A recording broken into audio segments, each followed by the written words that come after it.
Good evening, good evening, good evening. It's a couch conversation with the doctors where health is wealth. What night is it tonight? It is Monday night. And on Monday nights, we have couch conversations. So we welcome all of you all to be here. We just want to remind you to share, share, share, and share once again, because what night is it? It's Monday night and it's time for couch conversations. No question is too big or small. We have a robust panel of doctors who are here to assist and guide you along the way. Remember, this is for informational purposes only. However, we are here to provide a safe space for us to learn more about health. We're going to go around as we always do, and we're going to introduce our esteemed panel to you on this evening, starting with the man who has the best art in the world outside of his regular job. I think he was an art curator. That's our very own Joe Harrington. Joe Harrington. Thank you, Nikki, and it's good to be here again. My name is Joe Harrington. I worked mostly in healthcare and public health, worked at three hospitals, University of Illinois, then Mount Sinai, and then Rush. But most of my work was in public health. I was assistant commissioner for the Department of Public Health and retired in 2017, where I worked at the Illinois Department of Public Health, was regional health officer for Cook County, and served as an administrative law judge. Outstanding, outstanding. I want to say hey to Linda Johnson, who is here with us, who has checked in, and she's here. To the community doc, who keeps everyone on track, and she's known as Dr. 100. That's our very own Dr. Maya Green. Dr. Green. Hello, everybody out there. I want to thank Nikki and Congressman Davis for making this platform for us to share ideas, be with community, cultivate our tribe, and learn from each other. I'm glad to be here for another Monday. Let's get it. All right, another Monday.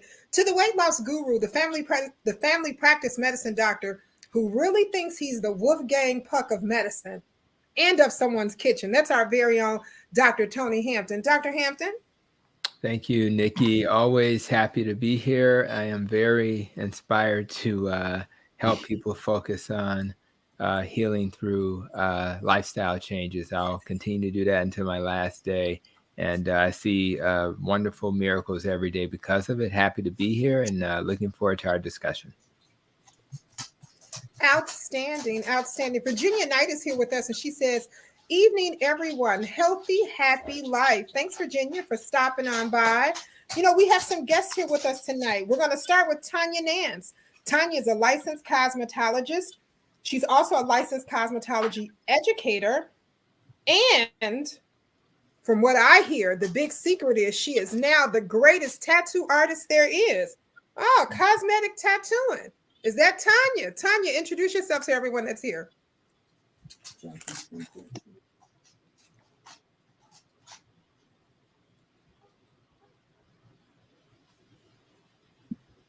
So I think Tanya's having some technical difficulties. While we try to work out her technical difficulties, I'm going to go to the next doctor who says that I threaten him to be here every Monday night, but he is here and always on time. That's our very own Dr. James Miller. Dr. Miller? Good evening, everybody. I want to say thanks to the Congressman and to Nikki for having this forum and allowing us to be able to do what we do, which is provide information and try to heal the community. I'm an internist, practice medicine in Chicago, mainly on the west side and in the western suburb. For about 40 years, I retired in 2019 from clinical practice, but I'm still interested in healing our community. So I'm here to do what I can to provide as much information so that we have a healthier community. Outstanding, outstanding. Dr. Johnny Collier, a board-certified OBGYN. So she keeps the women all together now. Got to remember that. She's been in practice for over 20 years. She's a native Chicagoan who lives in the Bronzeville area. She's also an associate professor and a clinical obstetrician and gynecologist over at the University of Illinois at Chicago for the Center of Women's Health. Now, guess what, guys? Not only does she deliver babies and keep you happy, but she is so artsy that she enjoys making candles. And she has her own candle company and her own candle line, Calm Her Scents. So not only will she calm you down and get you healthy, but she will light a candle and keep you torching. Come on, Dr. Collier. Thank you for having me. I really appreciate the invitation. And again, just board certified OBGYN, really committed to keeping women healthy and working with them. So when April asked me to participate, I was happy to join. So thank you for inviting me. Thank you so much. Tanya, did we get your tech together?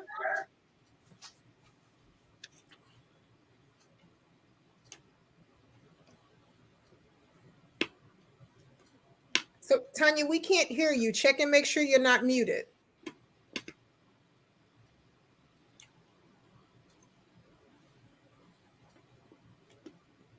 So while Tanya's trying to get that together, a really good friend of mine had some time tonight to stop by. We worked together a many of year in the States, well, at the county. I'll put it that way when I was there.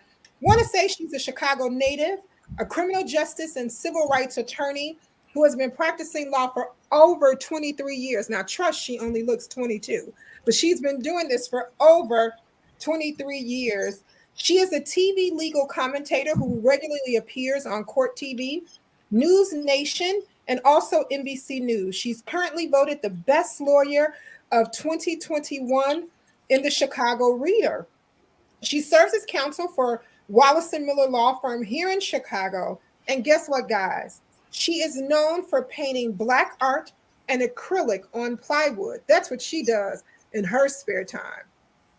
Yes, I'm so happy to be here with my longtime friend Nikki. Yes, we used to sneak off of the job and be in the corner somewhere chuckling and gossiping together. So it's good to reconnect.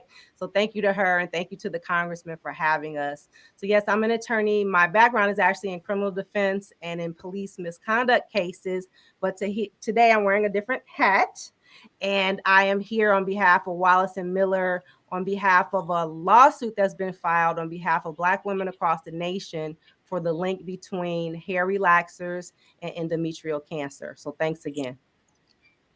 Outstanding. And to the man that makes this possible for each and every one of us on every Monday night, to the one who continues to teach us that health is wealth, to the true vanguard of healthcare, our very own Congressman of the Illinois 7th Congressional District, Congressman Danny K. Davis.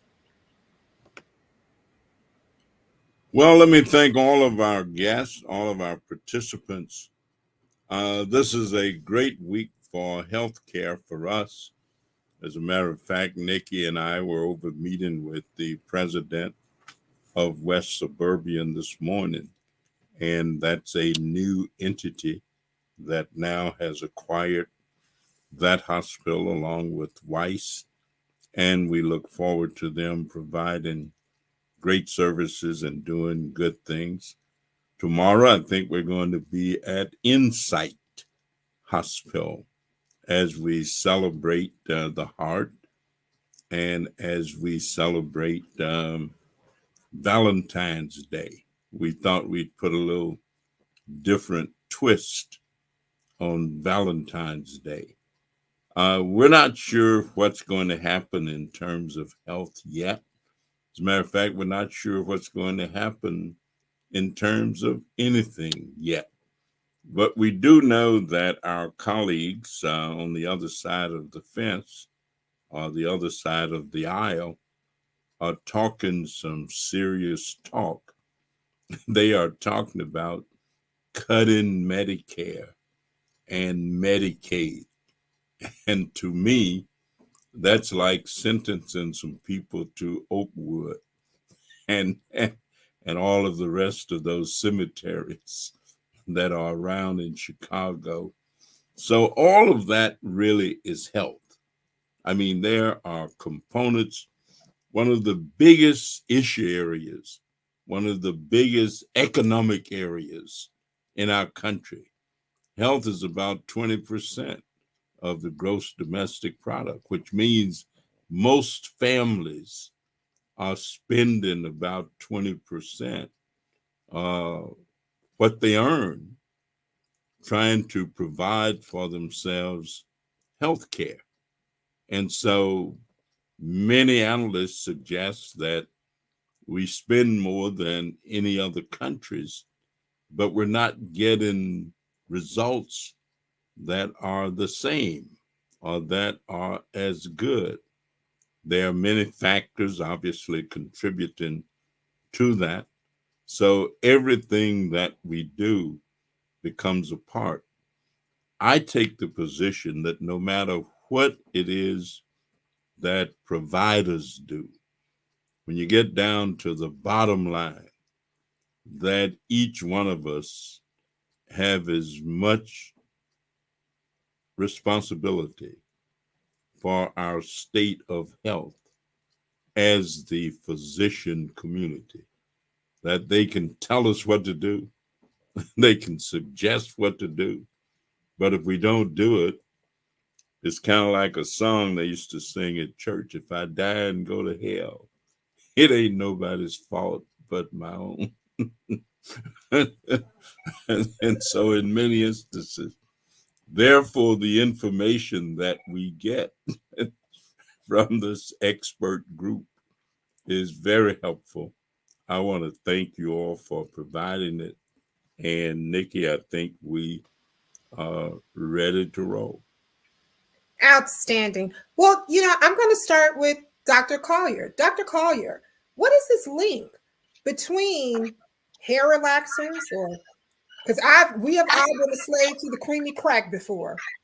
Absolutely. Absolutely. What is Yes. this link between hair relaxers and our uterus?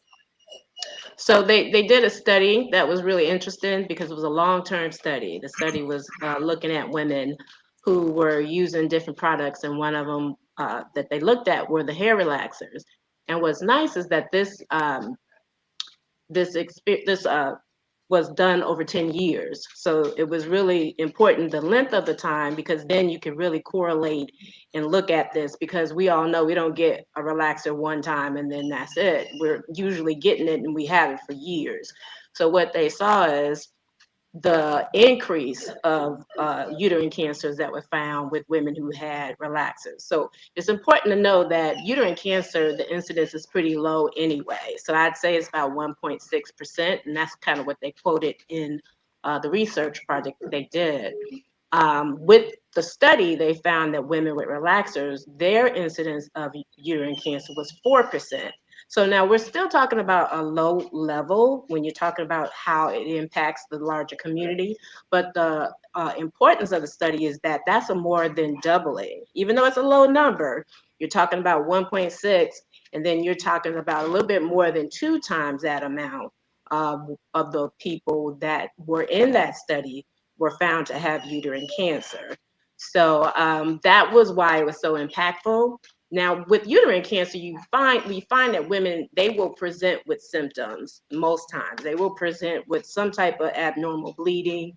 And so that's why typically women with uterine cancer, if they come in quickly after their symptoms present, we usually can help them out with a hysterectomy or of some sort, and they usually do pretty well.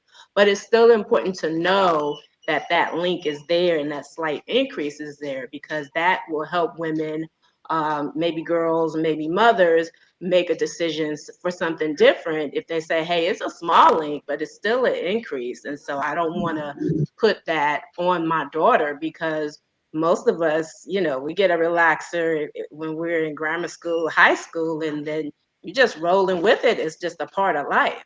And so this study was just 10 years. You can imagine what your risk would be. You're talking about 20, 30 years, which on average is what we are doing with our hair with relaxers. Okay. Well, Dr. Maya, I see you shaking you and Tony, I see the head nods. Come on. I was letting Dr. Donnie do it. I said, come on, and if I can also, I think that's a drop the mic if you just think about what she said. And also the thing that struck me is, like, how they say we do a study and it's like 2 people, 3 people, right? This was 33 and a half thousand people that participated in this study, and the women were 35 to 74. So that range, imagine, right?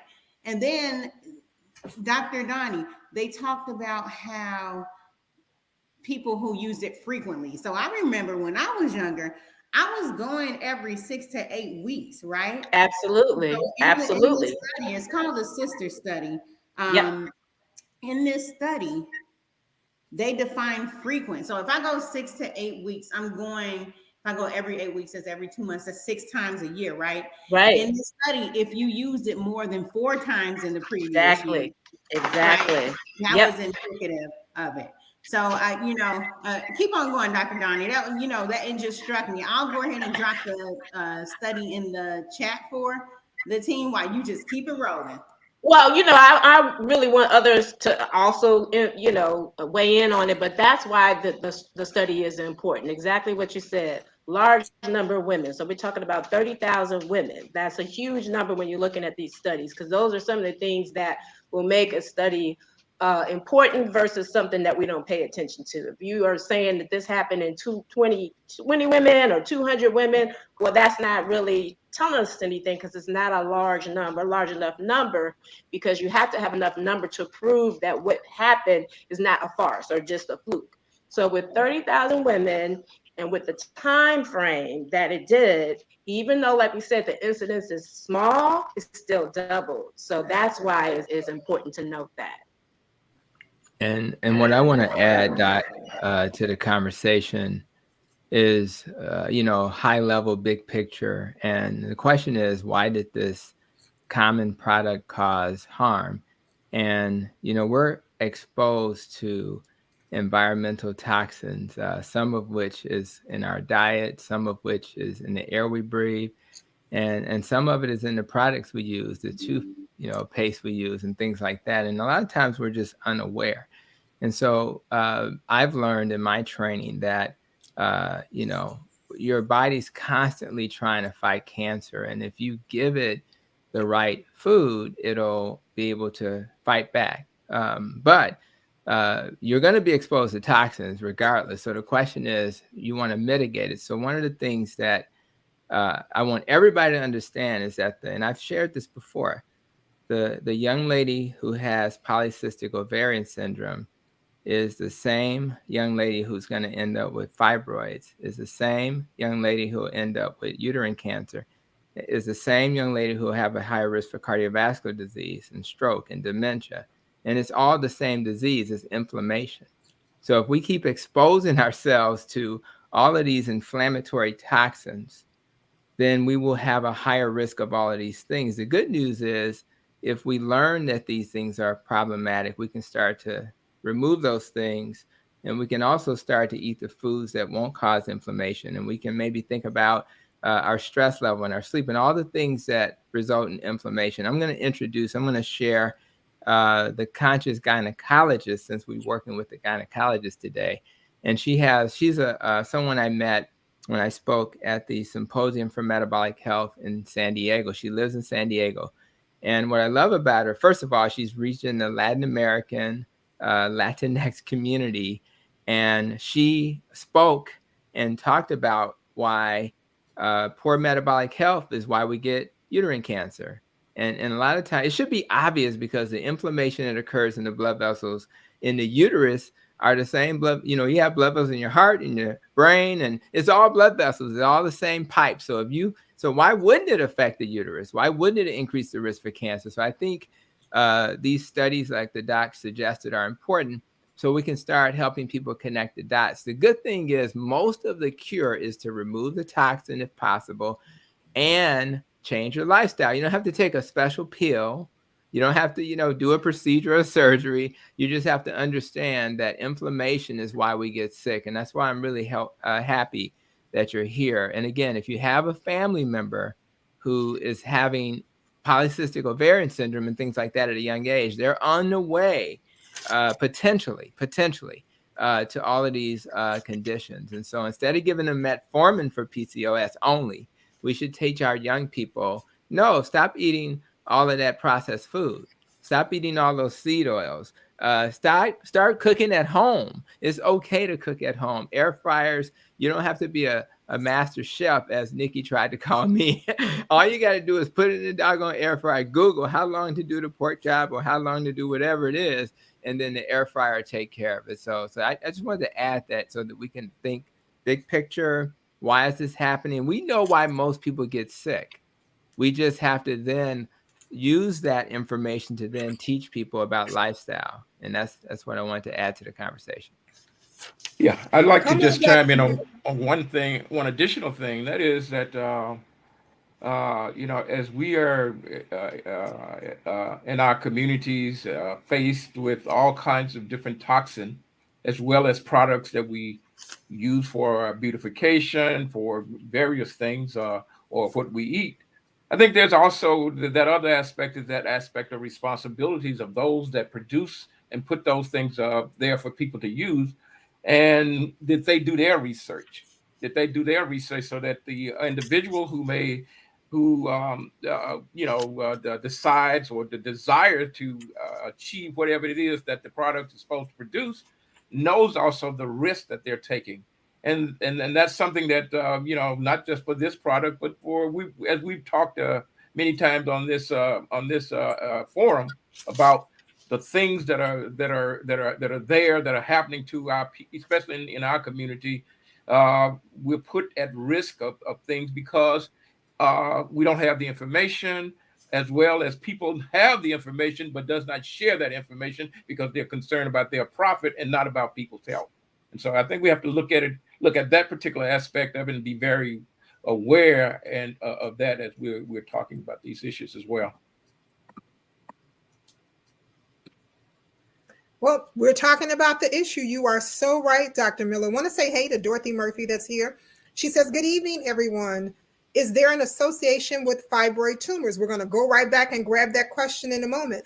Audrey J. Cox is here, and she says, good evening to everyone. Late, but I am here. Oh, well, Audrey, you're not that late. Want to say hey to Patricia Fong, to Angela Johnson, to Carolyn B. Ridley, to Tina Hammond, to Arlene Spencer, who is here with us just as well, to Miss Deborah from Coleman's Barbecue, who is here, and Donna Adams, who is here with us just as well, to Tamika Thomas, who is here with us, listening and being just as great as she always is. And she's asking, where's her Uncle Terry? Well, Terry will be back the 1st of March. Dr. Mason will be back on the 1st of March. To Pastor Kenneth Giles, who's here with us, to Carl Brinson, who is here with us, to Miss Ross, to Athena Williams, who's here, to Jackie Robinson Ivy, who is here, to Dr. Paul David Smith, who is here with us. Dr. Tanya Kane is here. Pam Morris is here. Hey, Pam, how are you? Patty Ringo is here. Thank you guys so very much. Tanya, is that are we? I think we are good. Can you guys There hear me? we go. Hey, Tanya. Phone, trusty old phone came through every time. Nice to be here, you all. Thank you so much for having me. Tell us just a little bit about yourself. You still get to do your introduction. Oh, that's right. So I am a licensed cosmetologist. I am a licensed cosmetology teacher, and I am a cosmetic tattoo artist. I tattoo hair follicles onto people's scalps. So if you have a receding hairline, you suffer from alopecia, or if you have had hair loss due to chemo, or you just have thinning hair, I can give you a look of realistic hair follicles on your scalp. Outstanding. Well, Tanya, we've just learned that hot flaming hots and those little red juices are not the breakfast of choice. That's and correct. We've also learned that here's this correlation, right? And then here's this correlation with hair. Is dye included in this just as well, Donnie? So is hair dyeing included in this just as well? You're muted. Yeah.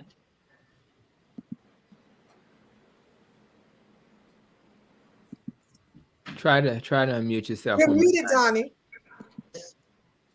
Okay, can you hear me now?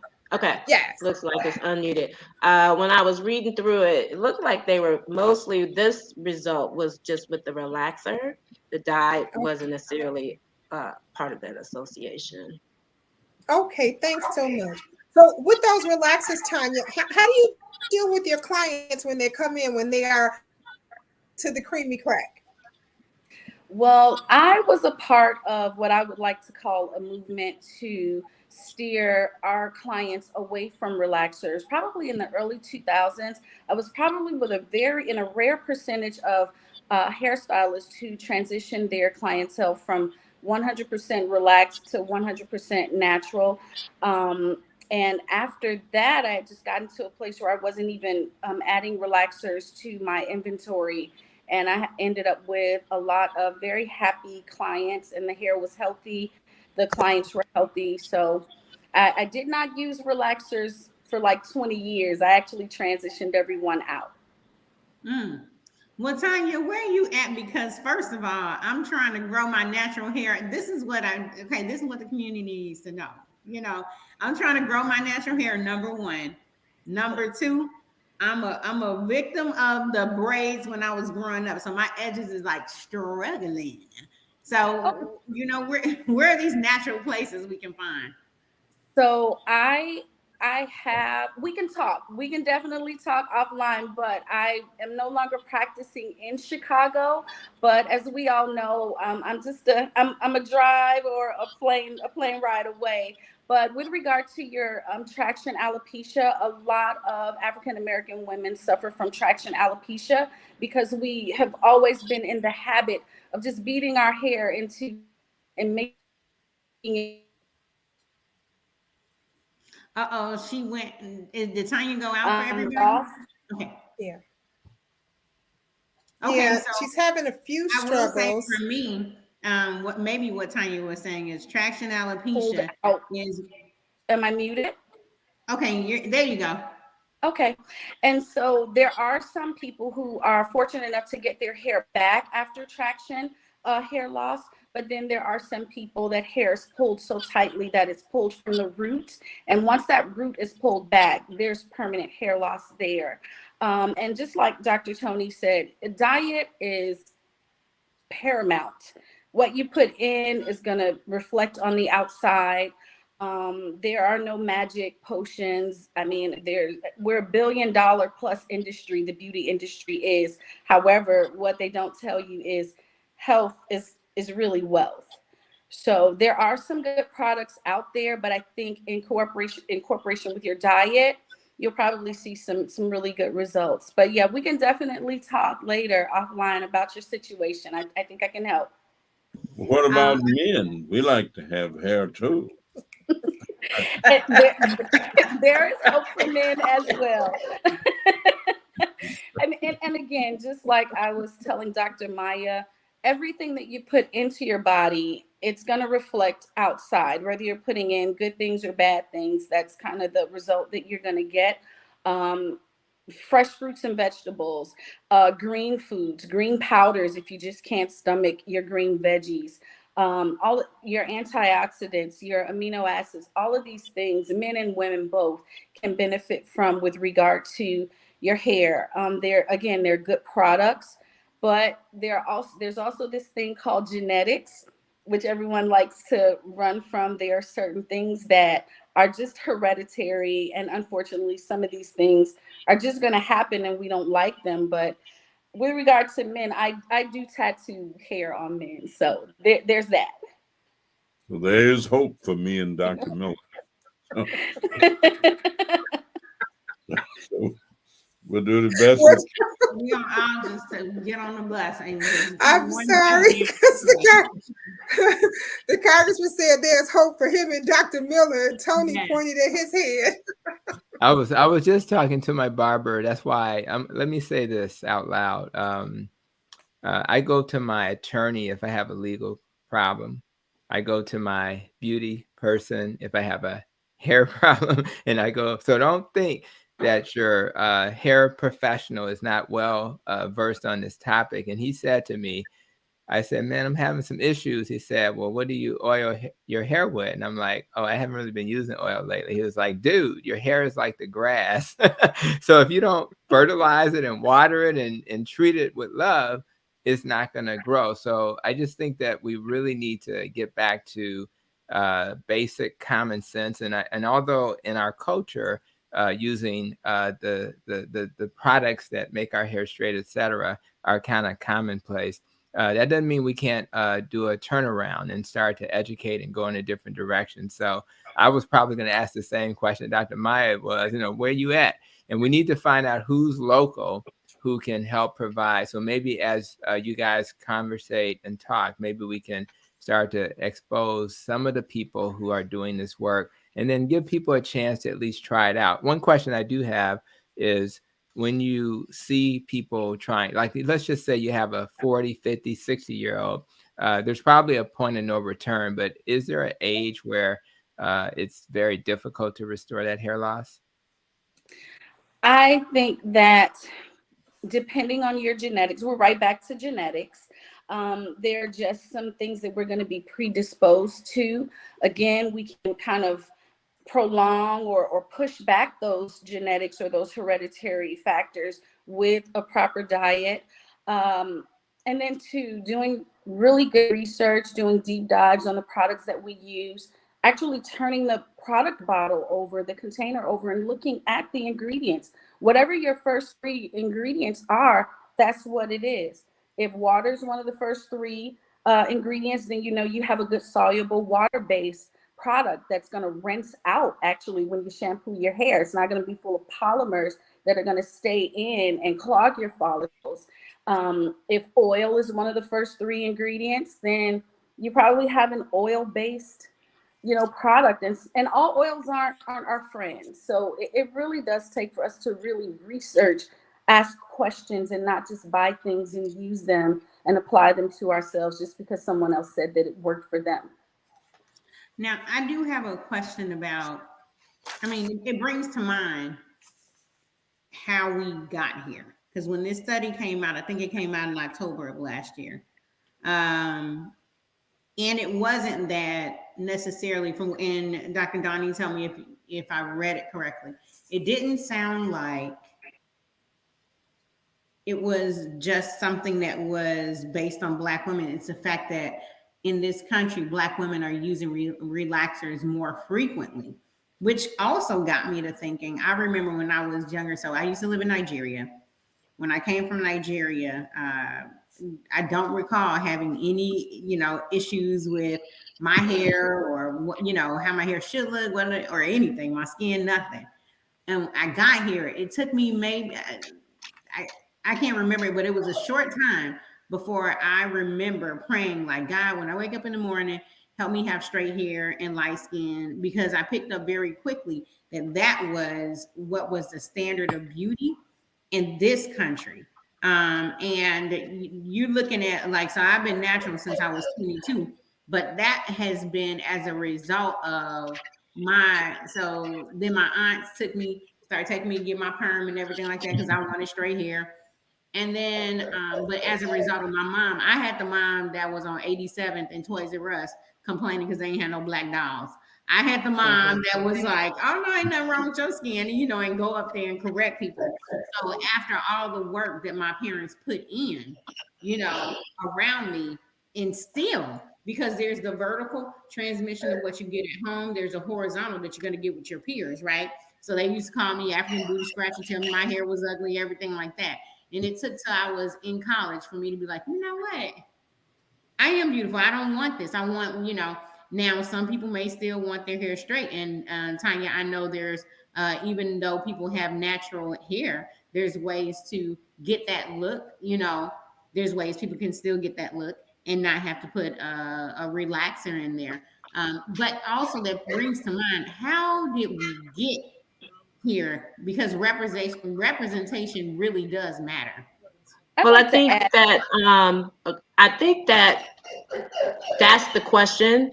And I think just looking at what we're seeing on the news and looking at what's happening in our communities, what's happening to our Black men, is racism, right? Like that's the bottom line. And this country was built and has a history that is fraught with racism. They refuse to pay attention to it, but racism is what brought us here, because exactly what you said, the standard of beauty dictated that you are fair skinned or white, that you were light skinned as a Black. And it's not just in our Black community, it's Latina community as well. And your hair look as close to white as possible. And that was on purpose.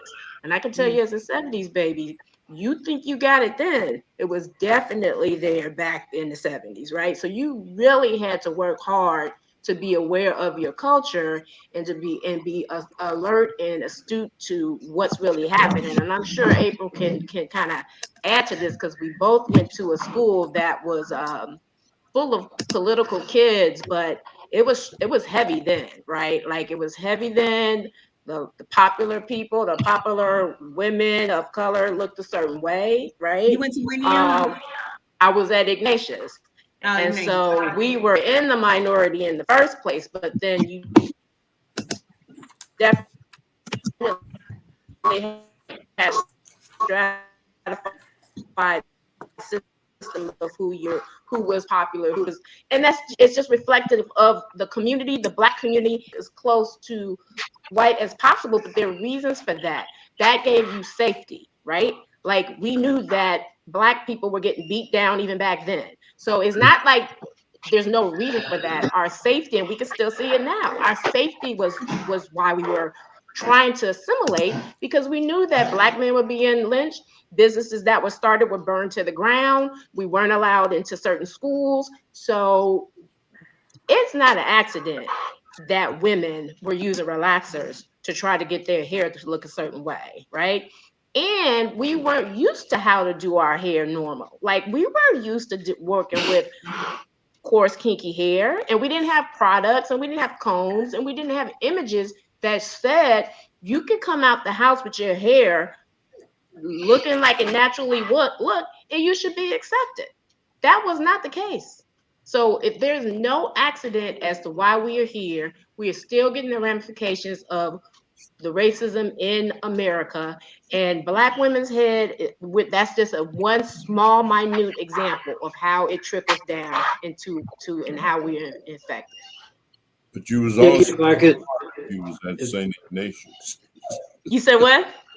You was also smart, and smart people can generally handle anything. Yeah, They figure out the way to do it. yeah. So Nikki, Maya, we didn't have to go to Whitney Young. You know, there are Catholic schools taught us how to fight, and we fought a different way. So, and we broke a lot of barriers in Catholic schools between Ignatius and Notre Dame and Josephina. We started Black choirs and we started Black teams. They taught us to fight, but trust, we was fighting early. We was boycotting as students at schools. So yeah, Nikki, I if I was can jump in. but had to go to Notre Dame because my daddy wouldn't let me go to a school where there were boys. My father said that boys and books didn't mix, so I had to go to the all-girls school. That was his philosophy. But trust, we all met and came together, and that's why we're like a tribe in our own. You know, Donna Adams has a great question. Jackie wants the congressman to know she is here and supporting as always, but she's working on a few other things, but she's jumping in and out. But Donna Adams, actually one of my high school mates, she says, if you have been diagnosed with fibroids or endometriosis, what are your options? Is there a cure? No, I'm not muted. That's So a Donnie, then whole Tony. yeah, that's a whole another session that we would do. I would start with going in and getting evaluated with a provider. Between fibroids and endometriosis, it really depends on the extent, how severe your symptoms are, what your plans are for having a baby versus not. So it really has a lot of factors that go on. Is there a cure? Cure in the terms of we can do it, we can make it such that you're able to do the things that you want to do. We can perhaps remove them or make them smaller or work with you in terms of what your plans are while you have them, or you can leave them alone, right? Like a lot of fibroids are there. Women have no idea. They don't know until we get an ultrasound for some reason. So just because you have a fibroid doesn't necessarily mean that you have symptomatic fibroids that cause a problem. And I'll just go back to the idea of, inflammation. If you have cells from your uterus growing outside your uterus, it's probably got something to do with inflammation. So as we partner with our gynecological colleagues to treat, there may be some surgical interventions and other things you can do, hormonal interventions. You have to, if you have a leaky pail and you keep going to the house to give water to your family, but you don't take care of the leak, right? Then you're going to probably never be able to give your family water. So my suggestion is, while you're engaging with the clinicians who are experts in that field, make sure you do the lifestyle piece and whatever it takes to reduce inflammation. It could be something as simple as sleep. If you get enough sleep, you're going to reduce inflammation. If you stay out of dysfunctional relationships, you're probably going to not have a lot of inflammation. If you learn how to manage stress, it's okay to learn how to, they got meditation apps for everything. And most of this is like breathing type stuff, right? So, and it just takes 5 minutes, maybe 10 minutes, but ease into this stuff. And I'm going to go back to the conscious gynecologist because her YouTube channel is pretty new. So for those who are new to this ideal of metabolic health, this is a person who speaks naturally with a very small YouTube channel that's going to grow. And I would say click on that link to for Dr. Salcedo because I think that it'll provide a foundation. She just released a video within the last couple of months talking about endometriosis, and it's linked to potentially your gut microbiome, right? It's like, do you think you're going to fix your gut microbiome with a pill? Probably not, unless it's a probiotic. Otherwise, it's probably, so I think that those lessons learned will empower you. And I think what happens is we really want to be to help guide people and support people with our medical knowledge, all of that stuff we learned at St. Ignatius, right, and beyond. However, if you can partner with your clinician and do the lifestyle piece, I think that'll really make that clinician's job much easier, and it'll empower you to do something that you can control. Well, April, you seem like you got something to say. You have this, I got something to say look. I didn't know I had that look, but it's been such an honor to be on here with so many esteemed physicians because we are getting the word out, like I said, about the lawsuit. Because what happened when the study came out on October 17th from the National Health Institute is that Ben Crump flew into town. He filed a lawsuit a couple weeks later, and then it fell out of the news cycle. And unless you're talking to another Black woman, you don't know about it yet. And every Black woman almost I've talked to since that time, the first time they're hearing about any of this, the link or the lawsuit is from my lips. And that means that mainstream media is never going to push this. Even Black radio is hesitant to touch it because Black radio is funded by Black healthcare. Even the politicians are hesitant to say anything about it because they shot down the Crown Act just a month ago because they want to force us to continue to straighten our hair, at least in 32 states, with no protection. So the whole notion of good hair, bad hair, straight hair, kinky hair is real for Black women. It has real consequences, meaning it can affect your livelihood. It can affect your ability to make money and bring money home to your family. It can create which fields you can go into. And I remember when I started studying for the bar, I chopped all my hair off. Before then, Don can attest, I had bone straight hair down to my shoulders for as long as I can remember. I cut it off. It was 2 inches long, curled up.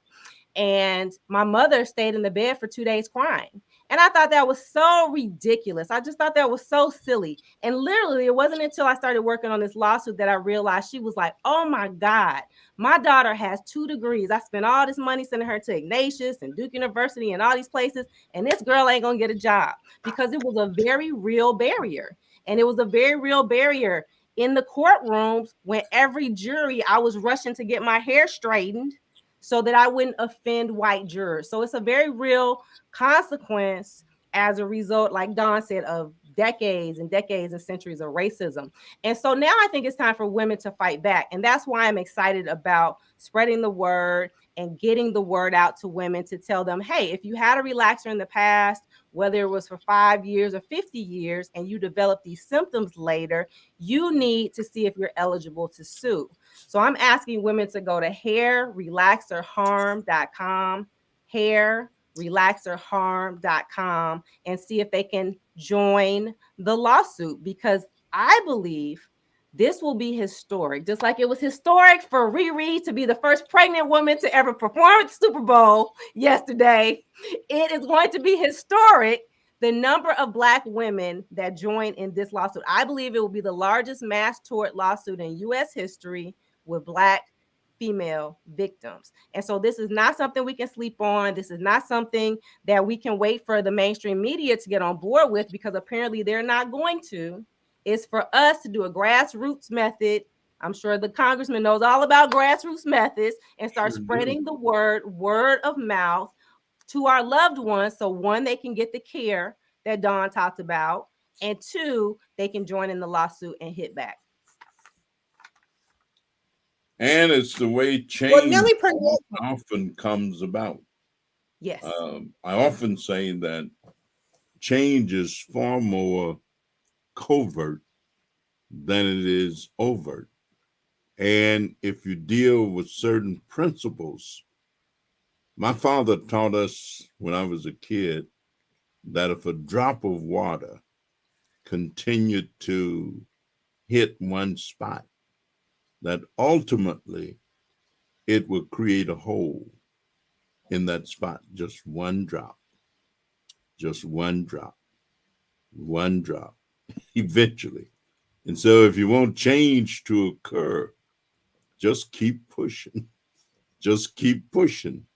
The other first, yesterday, two African-American fellas playing quarterback. And I remember when the conventional wisdom among sports people and all was that black boys could hit hard, they could tackle, they could run fast, but they couldn't think well enough to call the plays. Mm-hmm. I'm old enough to remember that. Actually, it wasn't too long ago. So you don't have to really be that old. But that was the conventional wisdom in football, national football, in professional football. You didn't have any black quarterbacks. They could play everything else, but not quarterback. Mm-hmm. Oh, wow. Oh, wow. Barbara Ivory is here, and she says, good evening to everyone, just as well. Barbara Ivory is saying, good evening. So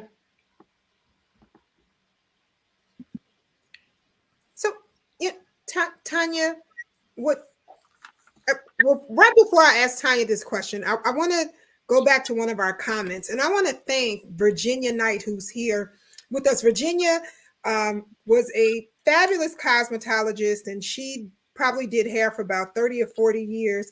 And one thing I can say about Virginia is when people would bring their youth to her for a relaxer, she would have a conversation even back then. Like, are you sure this is what you want? And she would pull that pressing comb out and kind of tell you how you could straighten that hair out another way for the little girls who was there. Because as a young girl, my hair was my hair had its own personality. So my mother wanted it straight because my hair had its own personality, and it was a personality that stood up on its own. And Virginia would actually press my hair and not relax it. And it took a long time before I got it relaxed. And then when I did, you became addicted to the creamy crack. You were just addicted. And I want to say probably maybe about 10 years ago, I broke the addiction. I just decided I no longer wanted a relaxer. And I have not relaxed my hair in over 10 years. Awesome. Well, I think that with regards to younger children, like your previous hairstylist, I would probably say to the parents, let's try an alternative. Let's use the pressing comb if they were old enough. But I did not apply relaxers to small children. Maybe a 16-year-old who was in high school, but I just thought it was too much for that 5-year-old skin, that 5-year-old hair. It's just too much for children. There are several alternatives that we can use to straighten our hair if we want those kinds of looks. We have the straightening comb, which people don't. It's kind of a lost art, but there's still that. There's still the blow and go. Even having some extensions added or like some hair enhancements added so that you can utilize the straighter styles. The only thing that I would recommend is how you install these extensions to make sure that they're installed properly and that you're not incurring a lot of tension or damage or stress to the hair and scalp. But there are several options out here for us. It's just that some of us don't know. Some of us are not really in that research mind where we're going to go and pound the pavement and really look for people, or I dated myself, or go and do their Google. And so also, I think one of you brought it up, with these straighteners, it's important to really take advantage of some of the more natural options that we have out here. A lot of people don't like braids. They think the braids are out. With regard to texture, if you are taking into account your hair texture, you can definitely take advantage of braids. Again, you just don't want to use hard synthetic hair. You want to make sure your synthetic fiber hair is softer and a little less harsh on the hair. And you just want to make sure that people aren't really pulling and combing your hair too harshly. But yeah, I'm not a fan of giving small children relaxers, not at all. Outstanding, outstanding. Well, there's a comment here from Barbara Ivory. And Barbara Ivy is asking for some assistance. She's screaming everybody. She says that she has a sciatic nerve problem.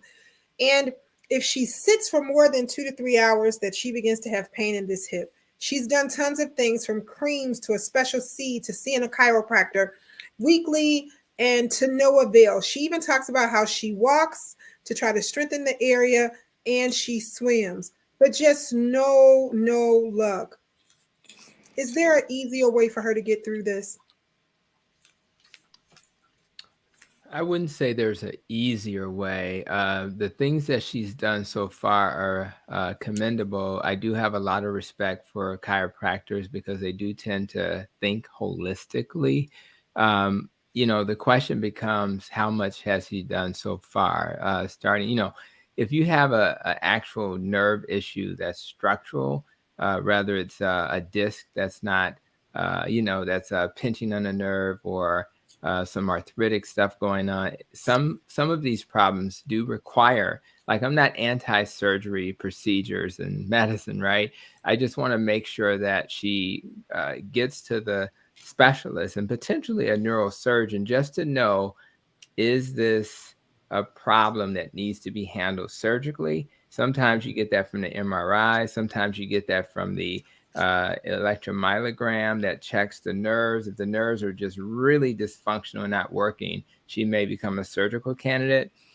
We have wonderful pain specialists who are not just giving you a shot in your back, but some who think holistically, and you may find yourself getting acupuncture and things that you hadn't thought about that could add tremendous value. So I think what the sort of key is, have you seen a pain specialist? Have you seen a neurosurgeon? Supplements that I tend to recommend for patients who are having pain in general would be things like turmeric, which is really a great anti-inflammatory. There is one brand on Amazon called Mariva, which is about 20. They connect the turmeric with something that makes it more effective. So it's about 29 times more potent than most other forms of turmeric. How you have to be careful, because turmeric can also thin the blood. So if you're on a blood thinner, taking aspirin, you have to be careful with that. I also like collagen because it helps to heal. And then, of course, if you have pain that's localized, I like magnesium cream. So I would kind of think about those as supplement options. I would make sure your team is whole. And if they say to you, no, this is not a surgical entity, then you have to think holistically. Am I, again, going back to nutrition, am I eating an anti-inflammatory diet? That's number one. Some people do low fat, like Dr. Terry Mason. I do low carb, reduce that inflammation. That's number one. Making sure you get sufficient sleep. Again, stress, all of those things are important, but it has to be handled in a holistic way. And I do see her comments that she does use turmeric, but I would absolutely go to Mariva, because when I was in my Master's for Nutrition program, that was the brand that they found was the most effective, because if the dose is not potent enough, it probably won't work. So So anyway, I think the neurosurgeon should be one of the first steps, just to make sure you don't need surgery, and then you can circle back and start focusing on the pain doctor, hopefully with some holistic approaches. So that's kind of how I would approach this problem. Tony, let me ask you, are you saying that diet may also have something to do with that? And I asked that question because I actually have had the sciatic nerve problem since 1979. I couldn't walk. Miss Vera came from school and took me to Rush.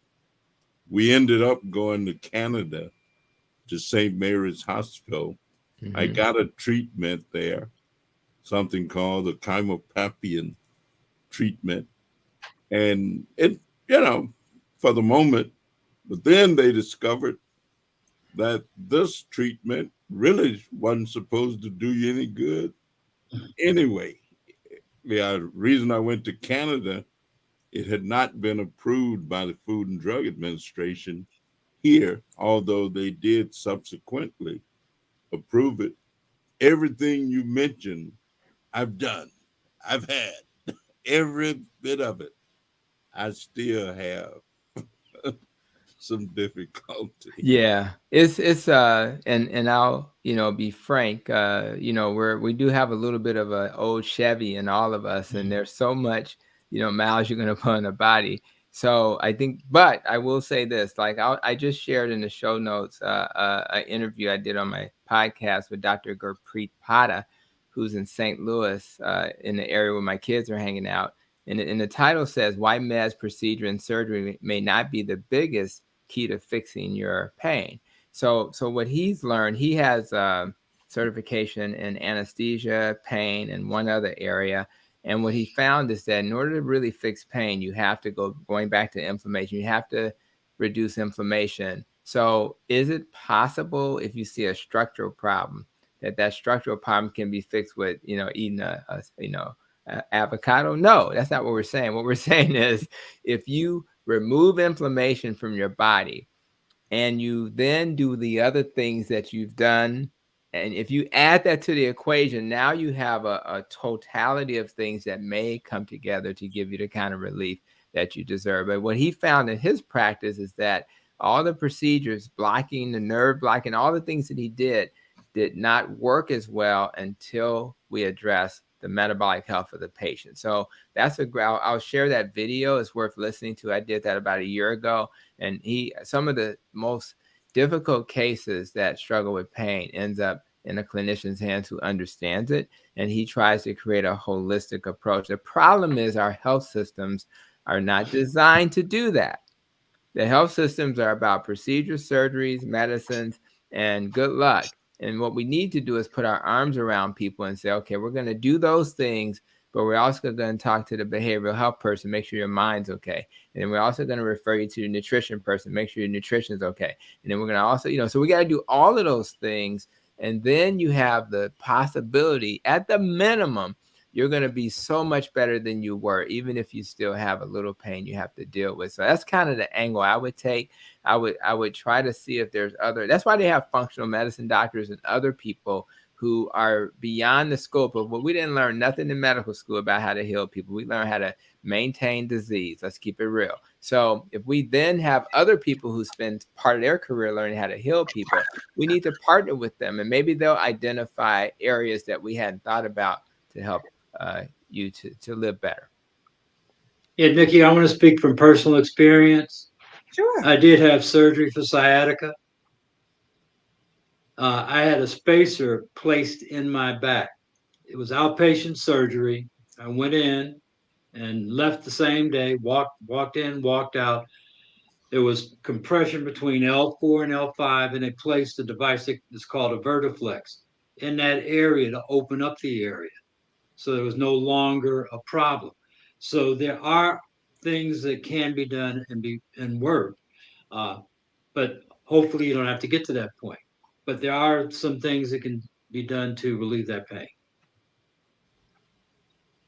All right. Well, right before we go around and we do our Until Next Mondays, I want to share just a few more things. Kathy Jones is here and she says, great conversation.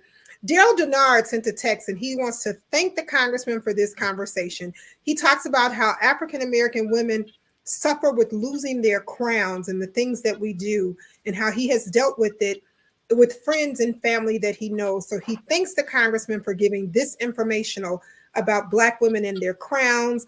And he says, you're beautiful with or without a crown, or even if we have to purchase one. He loves it. So thank you for those conversations.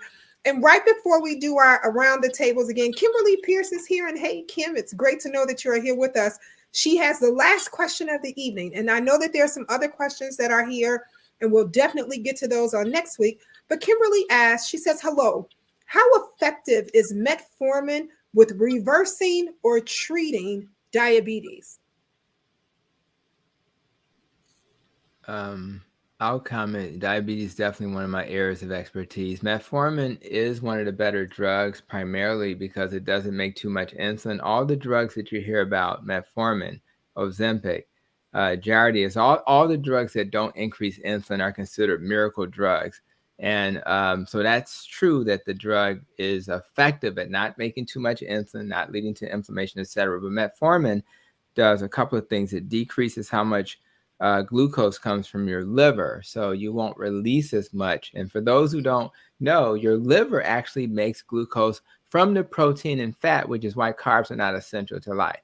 You actually make all the sugar you want from your liver through gluconeogenesis. So that's number one. It tells the liver, chill out on the release of the glucose. Number two, it helps you to better absorb or decrease the absorption of glucose in your intestine. And the last thing is that it improves insulin sensitivity so that the insulin works better. But in terms of the answer to the question, is metformin effective at reversing diabetes? No, not at all. Is it effective at treating diabetes and managing it? Yes. So, but the key is you have a choice. You can choose the antidote, which is metformin, or you can remove the poison, which is excessive carbs and refined grains and processed food. So if we can learn how to do that, then we won't need metformin. I take people off metformin every week, and it's a great drug, but you don't have to take it if you stop consuming the poison.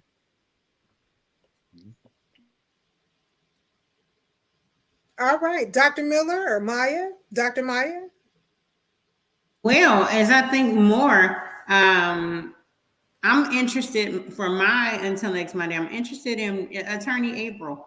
Where could I find you if I'm one of these women? I got the link. I got the link to the hair relaxer harm, but also if I have other questions or legal issues, where would I be able to find you? So I am on all social media outlets, but I'm most active on Facebook. I have a platform where I break down law in simple terms anybody can understand. And I go by the Justice Junkie, but I spell justice a little bit differently because there's a saying that I'm sure the congressman has heard. There's no justice, there's just us. So I spell it JUSTUSJUNKIE. Again, JUSTUSJUNKIE on Facebook, Instagram, TikTok, LinkedIn. And or you can reach out to me at info@aprilprayer.com, and that's PREYAR.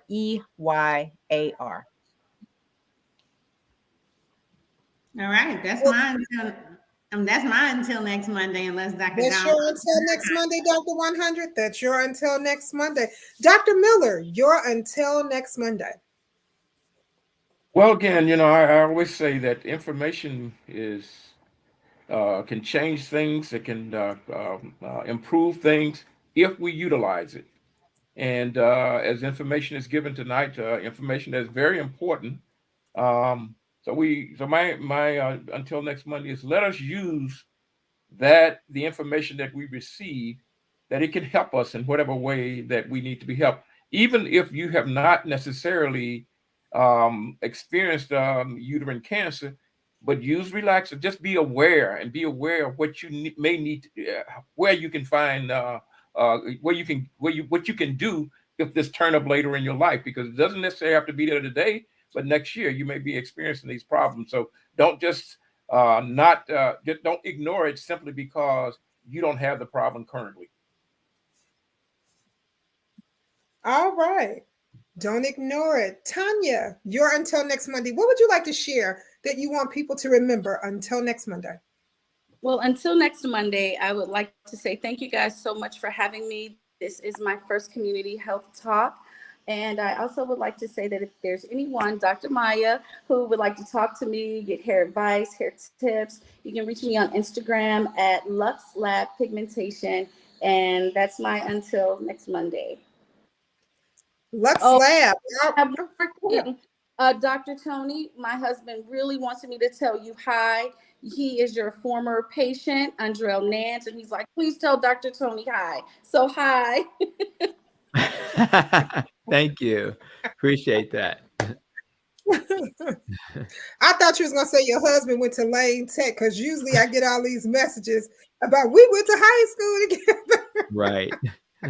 So thank you so very much. Congressman Debbie Williams says thanks for letting her know about these important subjects. She appreciates how you keep the community informed with these, because there are some doctors who only give part of the story, but here she can get the necessary information that's needed. And she says, great job.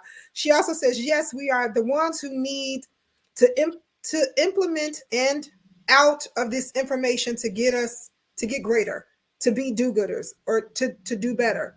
Okay. All right, Debbie, thank you so much. Donna Adams says, great conversation, and thank you. Until next Monday. April, what's your until next Monday, April?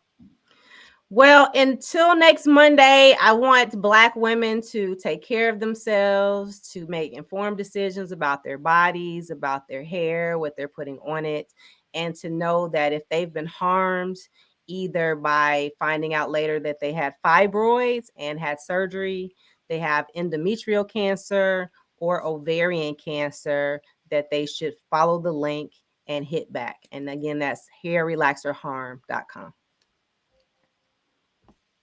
Outstanding, outstanding. Dr. Tony Hampton, you're until next Monday. And of course, Tanya's husband has responded that he went to Lane. Hey, shout out to all the Lane Tech folks out there. So yeah, we all had to struggle. I remember going to Lane Tech, speaking of being out of familiar waters, and I went there listening to Fat Boys, and they were listening to Led Zeppelin. So I had to course correct and adjust, and it was beautiful because you learn how to adapt to your environment, because we live in America, guys. So I'm good with that. I actually was inspired by this conversation, Nikki. So I think you may want to hook us all up, because this is such an important topic that maybe it could be a topic for my podcast. Maybe we can have because my Nest and Rope acronym, but the rope, there's a pollutants, and it could be framed around, what we do to what we pollute our bodies with, what are toxins. So I think we should all hook up, maybe have a couple of folk who want to join me, and we can just talk about this on the podcast. But I do want to say that if you want to have change, and you have to change your mind first if you're going to change your body. So I think you have to keep consuming information. Don't let those links go by the wayside. Click on the link that's going to show you how to engage in potentially in a lawsuit. Check out the links that teach you how to connect with the right people, because you got to keep connecting with knowledge, and you'll keep hearing different things. So what you do is you hear, you digest it, you dissect it, you question it. Don't trust nobody, trust but verify. And then what will happen is you'll end up being a different human being later. Most people who are not learning and growing, they will never end up being who they had hoped to be, because they're not growing. So let's continue to feed our brain, just like we got to feed our hair with the right nutrition, the right information. And if we do that, then I think we'll all be, you won't be looking like Dr. Hampton when you'll still have some hair left. And I'm a roll with this, but I want some of my sisters who do want to have hair to have a chance to have it. So with that, that's all I got for you. And Tony's an advocate for, if a sister can't grow some hair, he'll send you a ponytail off Amazon. He is truly an advocate behind that. Joe Harrington, you're until next Monday. A couple of things, and I want to provide a context, but also I looked at the sister study, and 60% of the women were African American. So you know that it's something, a problem that we have more than others. But my context is, and we talked about racism, but what we're really talking about, and it is racism, but there's this phenomena called acculturation. When people move from one country to another country, they adopt the characteristics of the country that they're in. We've been acculturated. We can't change the fact that we act and think to some degree like white people. That's the problem. But my my one thing for next Monday is beauty comes from within, and people need to understand that. That's where your real beauty comes from. And so you may think you look good, but if you don't exude some beauty within and are nice to others, you're not going to be the person that you think you are. So please remember that your beauty comes from inside of And if you're ugly inside, you're ugly outside. I'm sorry. Okay, it was my turn. No, Bishop Harrington, that's what I'm talking about. We can somebody pass the collection plate, please? He just gave us some he dropped some nuggets. Donnie, Dr. Donnie, you're until next Monday. I would say again, I want to thank everyone for all their input. I learned so much today, and it's really inspiring to know so many people are on a different path to try to get help for our community in different ways that are said non-traditional, but really is the true way of doing it. I think the key is it starts with self-love. Honestly, self-love for you to be motivated to get to the bottom of why you feel like you're not at your best. And I think what I try to share with my patients is you have to be proactive. You have to keep asking questions, and you have to know that you're worth getting to the bottom of whatever the issue is that you're going through.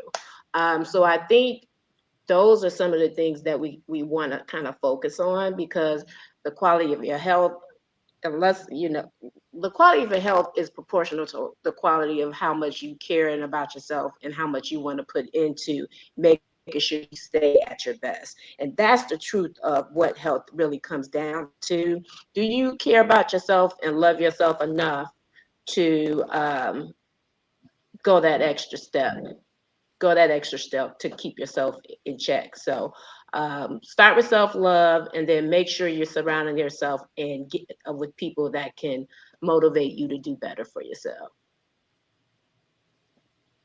Outstanding, outstanding. Cassandra Michelle Simpleton says hey to the congressman and Miss Vera, and she talks about how she misses you guys since she has moved down to Atlanta. So she wanted to definitely leave that with them.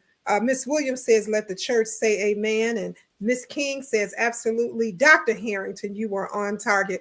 Just want to remind you guys to meet us tomorrow. It's only going to be for an hour and a half. We're going to have a robust conversation really quickly about health in your heart. Meet us at Insight Hospital at 2525 South Michigan Avenue here in Chicago. That's Insight Chicago Hospital at 2525 South Michigan Avenue. You can also meet us on Sunday for our Black History program.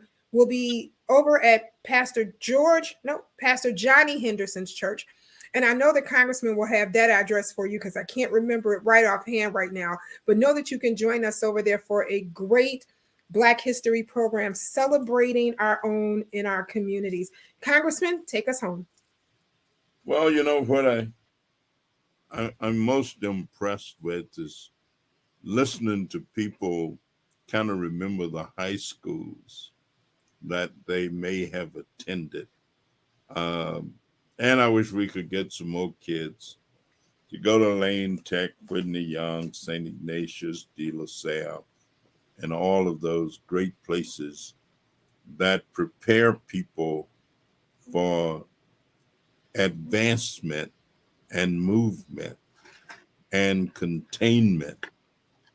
Listening to all of you, I feel like I should get some kind of certificate.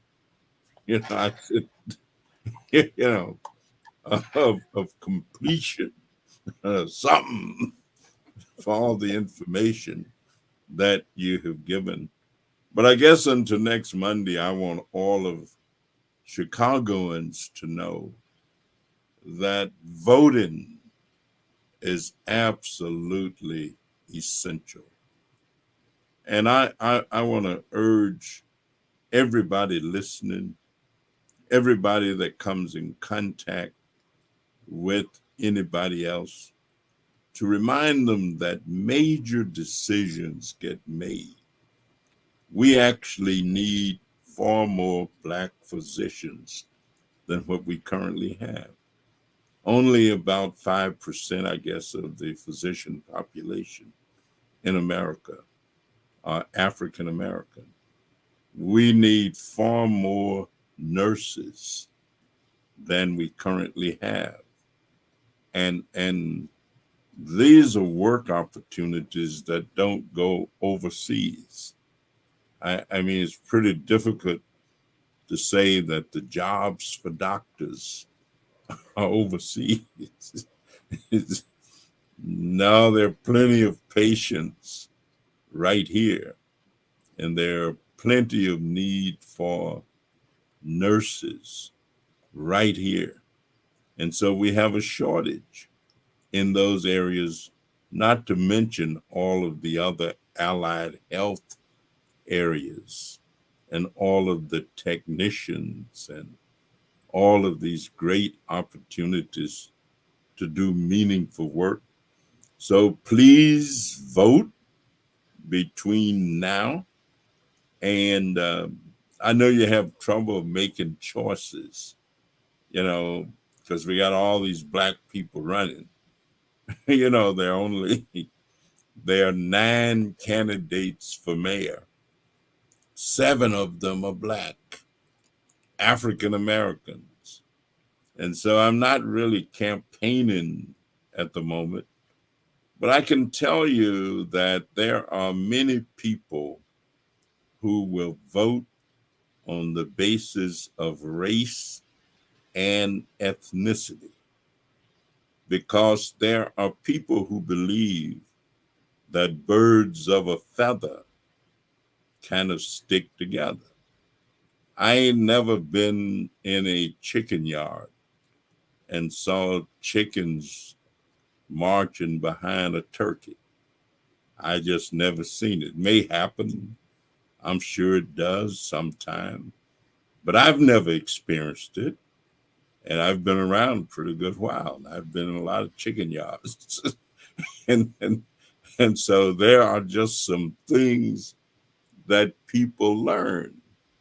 If the chickens know enough to know what to follow, I certainly would hope that we would know enough. We ought to know as much as a chicken. And I've been told that chickens are about the dumbest outfits that you ever find in a chicken yard. So just make sure we vote. Thanks to all of our panelists. My God, you just kind of fire me up and shower us down with all of this information that we know if we make use of it, life is going to be better for us than if we don't. Thank you all. Have a wonderful, wonderful evening. And I hope to see some of you at Insight or see some of you someplace else. And I hope you enjoyed the football game as much as I did, all except the outcome. I was really pulling for Philadelphia, but have a good evening. Thanks so much. All right. Good night. Good night.